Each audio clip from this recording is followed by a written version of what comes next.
तो Wanda vision का episode 5 आ चुका है और सीरीज के स्टार्टिंग के एपिसोड्स को देख जहाँ लोगों को विश्वास ही नहीं हो रहा था कि ये एमसीयू की सीरीज है, अब वही एपिसोड्स फैन को एक्साइटमेंट का झटका दिए जा रही है और एपिसोड दर एपिसोड लेवल ऊंचा किए जा रही है। जहाँ पिछले एपिसोड्स में हमें बहुत सारे ईस्टर एग और हिडन डिटेल्स मिले थे, तो वैसे ही इस एपिसोड्स में भी बहुत सारे ईस्टर एग और हिडन डिटेल्स मिलते हैं। खासकर लास्ट वाला सीन तो कमाल का ही है।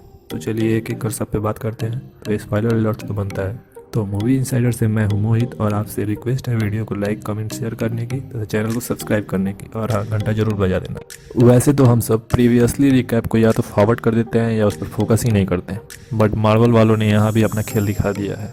हमें पहले ही डिटेल्स प्रीवियस रिकैप से मिलती है। रिकैप में हम एक चेंज को देखते हैं जिसमें बहुत कम लोगों ने नोटिस किया होगा। तो जहाँ एपिसोड 4 के लास्ट में वांडा विजन को बताती है कि ग्रीनलैंड अपने घर पहुँच गई है, तो वहीं इस एपिसोड के रिकैप में वो सीन चेंज हुआ होता है जहाँ वांडा विजन को बताती है कि वह यहाँ बिलोंग ही नहीं करती। तो यह एडिटेड वर्जन शॉर्ट के लिए होता है, जैसा हम पिछले एपिसोड में देख चुके हैं कि कोई वांडा को सेंसर कर ब्रॉडकास्ट कर रहा है। अब बात करें अगली डिटेल्स की। जहाँ एपिसोड 1 to 3 50, 60, 70 पर बेस्ड था, तो वहीं यह एपिसोड 80 पर बेस्ड है, जो कि कॉस्ट्यूम और सेट के इंटीरियर से लगता है। साथ ही पिछले एपिसोड की तरह इस एपिसोड में भी वांडा विजन का हाउस चेंज हो गया है, लेकिन हाउस नंबर सेम है। साथ ही यह एपिसोड 80s के फैमिली टाइज, फुल हाउस, रीजोनेन जैसे सिटकॉम शो से इंस्पायर लगती है। जहाँ रीजनन शो एक लेडी उसके पति और उसके 2 बच्चों के बारे में होता है, जो कि फनी के साथ साथ इमोशनल भी होता है।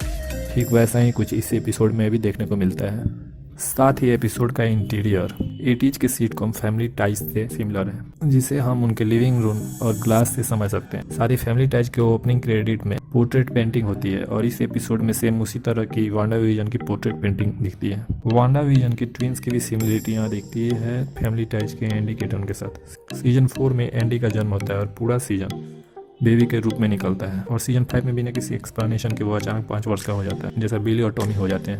और चूंकि फैमिली टाइज NBC की हिट टीवी प्रोग्राम में से एक था, तो यहाँ NBC का भी रेफरेंस दिखता है, जहाँ फायरप्लेस स्क्रीन NBC पीकॉक के सेट की दिखती है।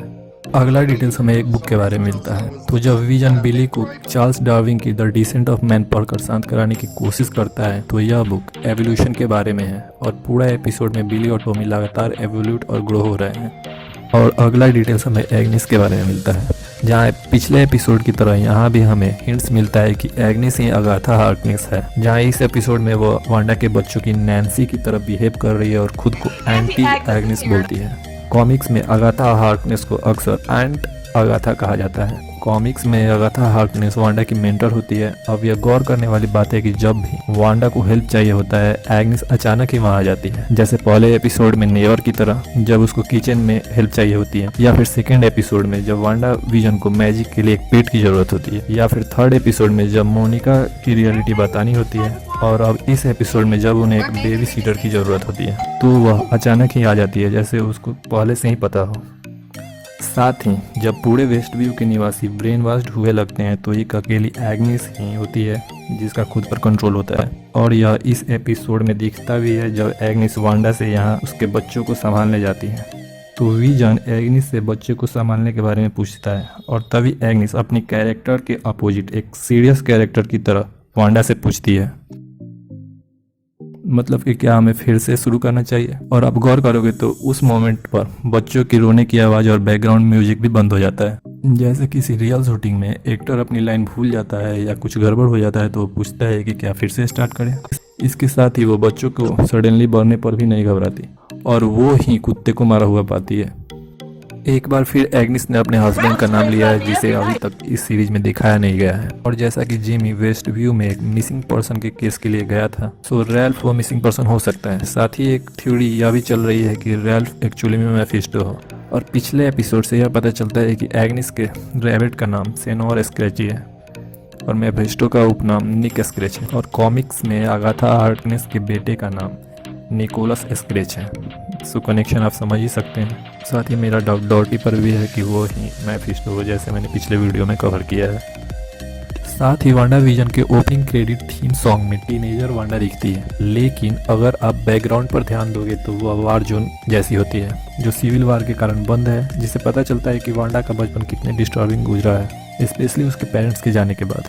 यहाँ गौर करने वाली बात यह है कि इनमें से कोई भी फोटो वांडा, उसकी फैमिली और उसके भाई पिएट्रो के कनेक्शन को नहीं दिखाती। इसी थीम सॉन्ग में अगर आप केक पर नोटिस करोगे तो वहाँ 1 to 5 कैंडल्स हैं, जो कि सिंपली ट्विंस के 1 to 5 ईयर हो जाने के कारण है। इसके साथ ही हमें एक और सुपर हीरो की हिंट्स मिलती है, जी हाँ, फोटोन की, जो कि मोनिका रेम्बो बनती है जब उसको पावर मिलती है तो।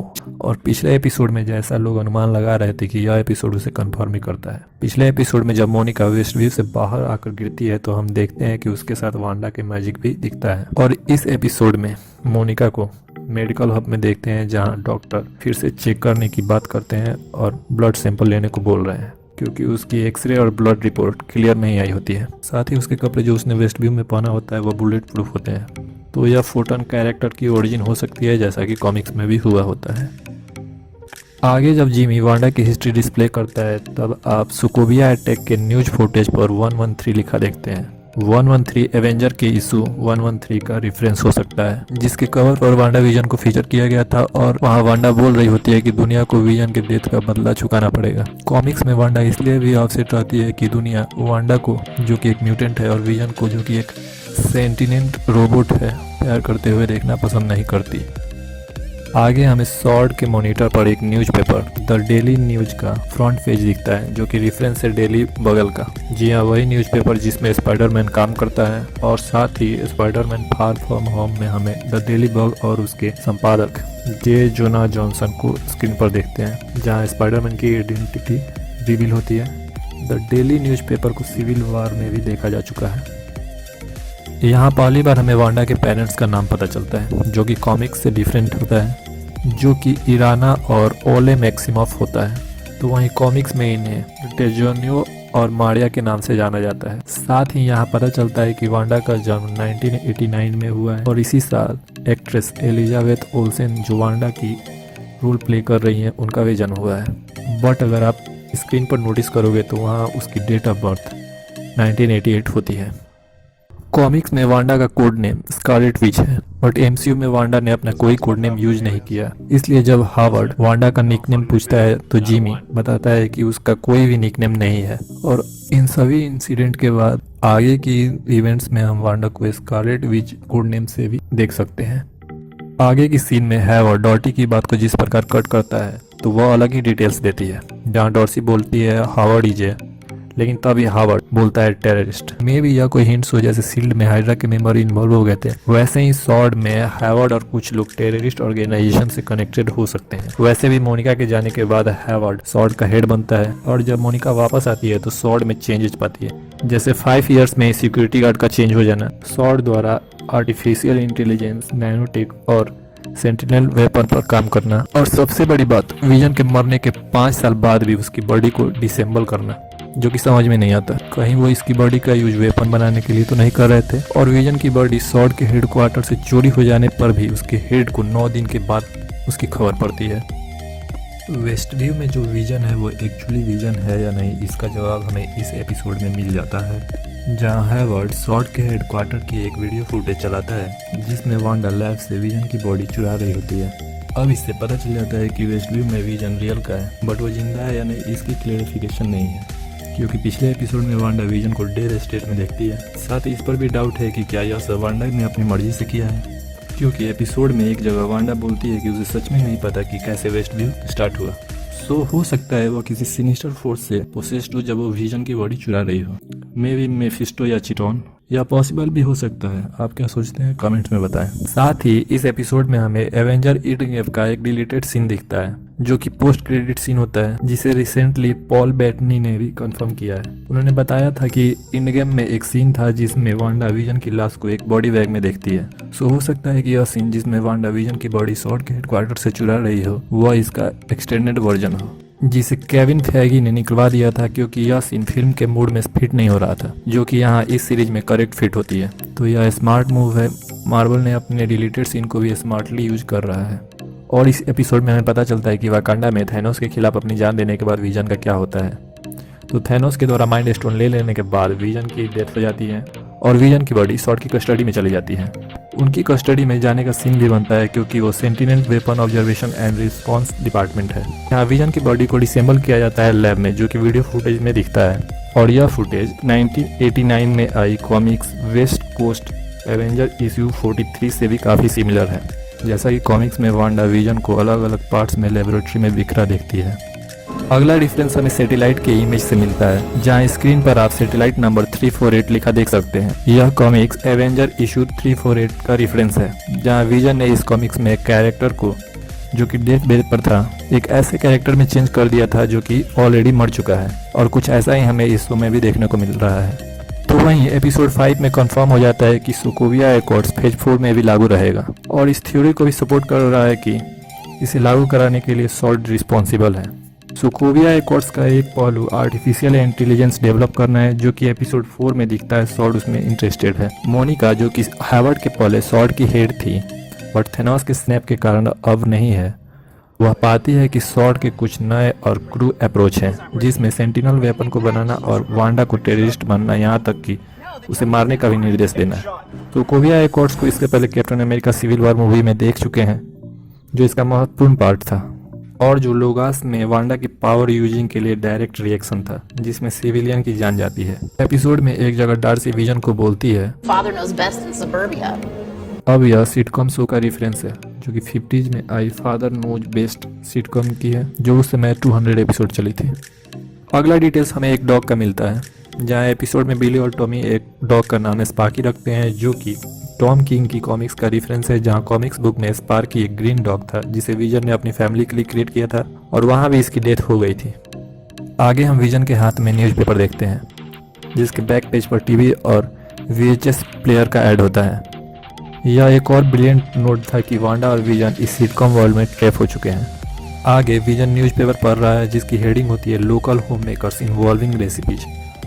कुछ देर बाद विजन न्यूज़पेपर को इस प्रकार से फोल्ड करता है कि केवल HOM दिखता है न्यूज के हेडिंग में से, और HOM शॉर्ट फॉर्म है हाउस ऑफ एम का। कॉमिक्स में house of M events Wanda का बहुत बड़ा इवेंट था, जिसमें उसने अपने 2 बच्चों को क्रिएट किया था। तो एपिसोड 5 से यह पता चलता है कि बिली और टॉमी के पास एज बढ़ाने की पावर है। पहले वह बेबी से 5 ईयर के होते हैं और बाद में 5 से 10 ईयर के। यहाँ भी मालूम पड़ता है कि वे अपने और वांडा की पावर से अवेयर हैं। अब यह एक मिस्ट्री ही है, क्योंकि यह क्लियर नहीं है कि ये ट्विंस को पावर वांडा से मिल रही है या कोई बड़ा सिनिस्टर फोर्स इन सब में इन्वॉल्व है। साथ ही क्या ये ट्विंस वांडा की डिजायर के केवल आर्टिफिशियल प्रोजेक्शन तो नहीं है? क्या ये तब भी होंगे जब वेस्टव्यू हेक्स को सॉल्व कर लिया जाएगा? क्योंकि अगर ये नहीं होंगे तो वांडा के साथ क्या होगा, उसका रेफरेंस हमें मार्वल की कॉमिक्स एवेंजर वेस्ट कोस्ट से मिलती है। साथ ही यह एपिसोड भी काफ़ी सिमिलर है एवेंजर वेस्ट कोस्ट से। इस कॉमिक्स से हमें पहला क्लू यह मिलता है कि वांडा के साथ कुछ गड़बड़ है जब उसके ट्विंस डिसअपेयर होते हैं, और यह अक्सर होता है जब अगाथा हार्कनेस उनके लिए बेबी सिटिंग करती है, और बाद में वांडा की पर्सनालिटी विलेनरी होने लगती है और वह अपने पावर पर घमंड करने लगती है, जो कि शायद हमें आगे की एपिसोड में देखने को मिले, क्योंकि एपिसोड के स्टार्टिंग में ही जब एग्निस बेबी सिटिंग करती है तो उसके ट्विंस डिसअपेयर हो जाते हैं और 5 इयर्स ओल्ड दिखते हैं।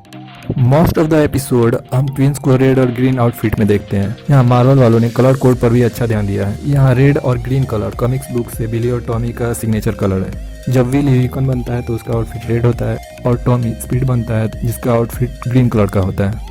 तो ये वाला थोड़ा फनी है, जिसमें हम देखते हैं कि जिमी 3 कॉफ़ी लेके आ रहा है। अब यह कोई ईस्टर एग तो है नहीं, बट जैसा कि पिछले एपिसोड में कई बार उसने कॉफ़ी की डिमांड की थी, तो फाइनली डर्सी को उसकी कॉफ़ी मिल गई है, जो जिमी लाके उसको देता है। एपिसोड में डॉक्टर लुइस वांडा के हेक्सागोनल वेस्ट व्यू को हेक्स बोलती है, जो कि कॉमिक्स बुक का ईस्टर एग है, क्योंकि कॉमिक्स बुक में वांडा के पावर को एक्सेस से रिफर किया जाता है।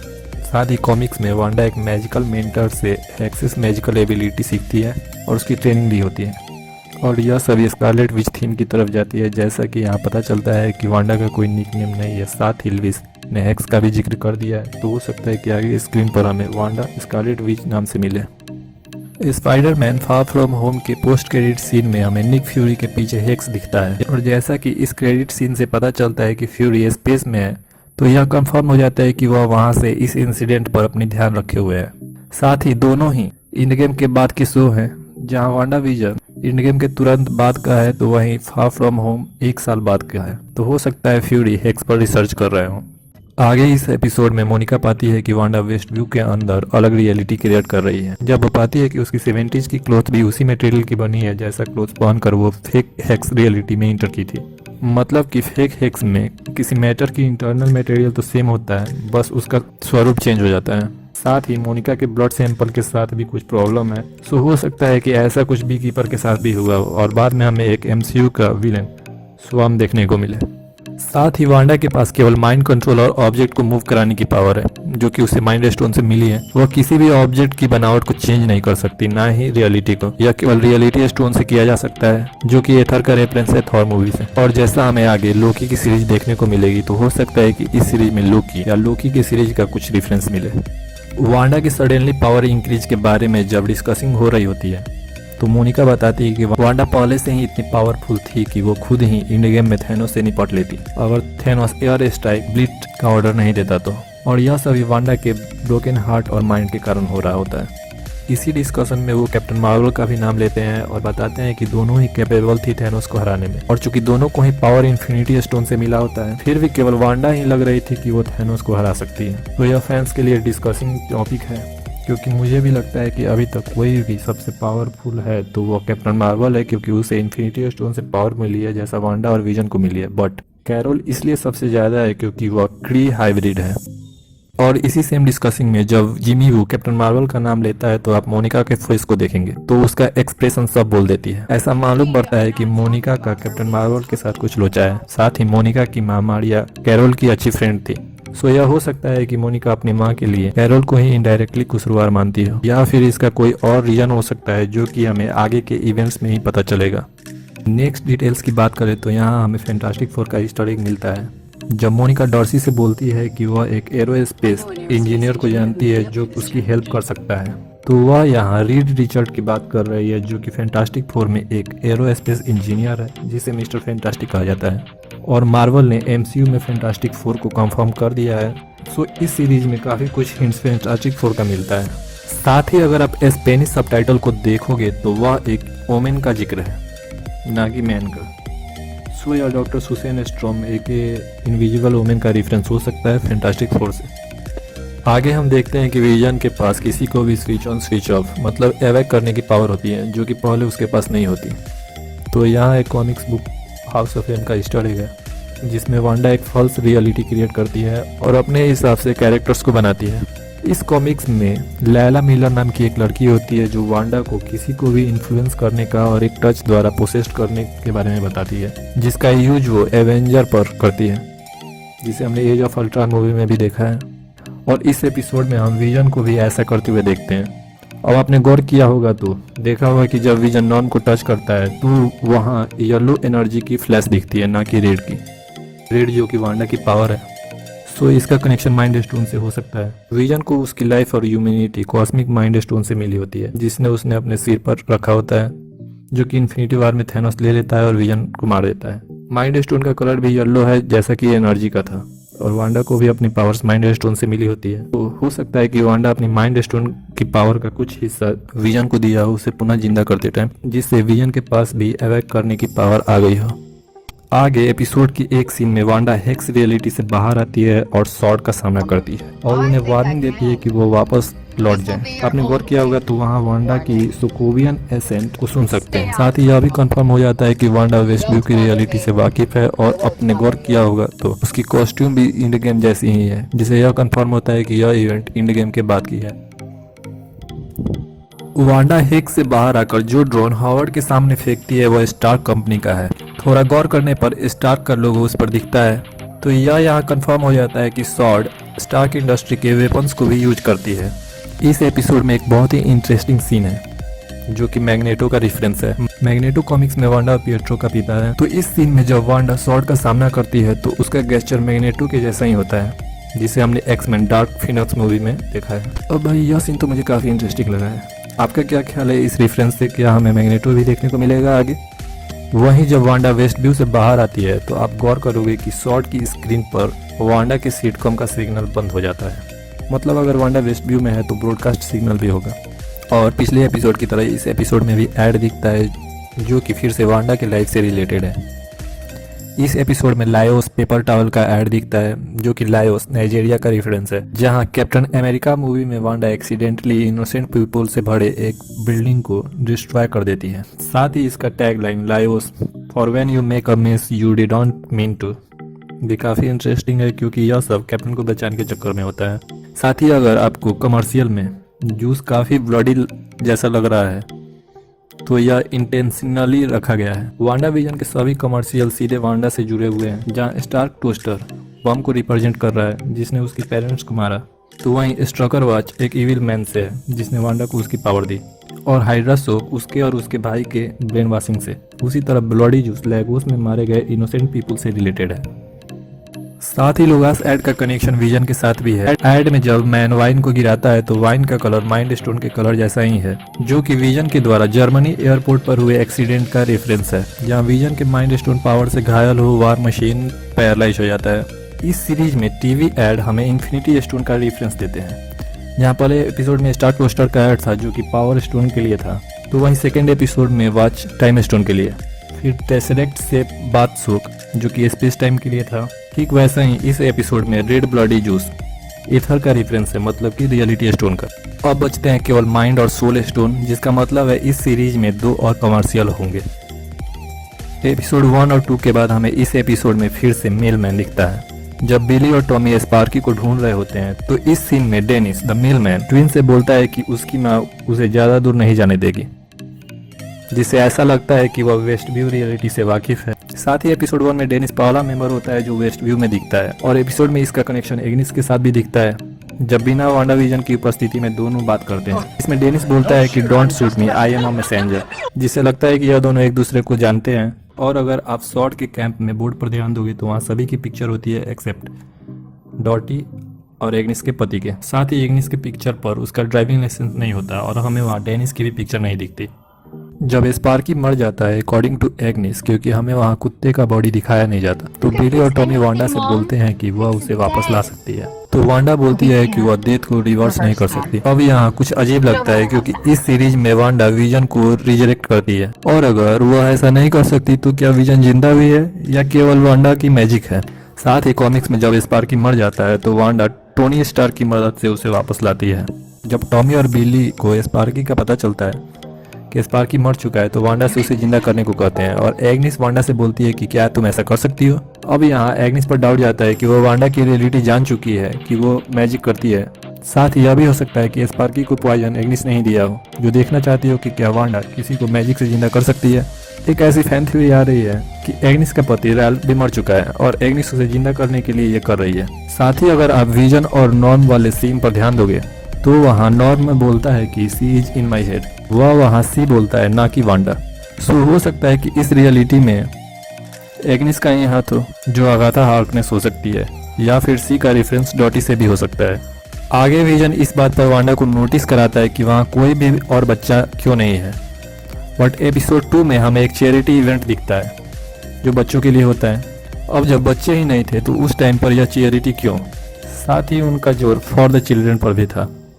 पिछले एपिसोड की तरह इस एपिसोड में भी फेक एंड क्रेडिट दिखता है। जब वांडा विजन के साथ कन्वर्सेशन छोड़कर जा रही होती है तब, जो कि सिटकॉम ग्रोइंग पेन्स के एंडिंग क्रेडिट जैसा ही होता है। अब अगर आपने नोटिस किया होगा तो जब वांडा और विजन एग्रेसिव बात कर रहे होते हैं तो उनके पीछे खिड़की का पर्दा कर्टेन्स एम शेप में होता है, जो कि हाउस ऑफ एम या मेफिस्टो मैग्नेटो जो कि वांडा का पिता है रेफरेंस हो सकता है। और सबसे बड़ा सरप्राइज हमें एपिसोड के लास्ट में मिलता है क्विकसिल्वर एके पिएट्रो के रूप में, लेकिन यह एमसीयू के वर्जन का पिएट्रो नहीं है जिसे हमने एज ऑफ अल्ट्रॉन में देखा था, जहां लास्ट में वह मर जाता है। यह फॉक्स के वर्जन का पिएट्रो है जिसे हमने एक्समैन की कई मूवी में देखा है।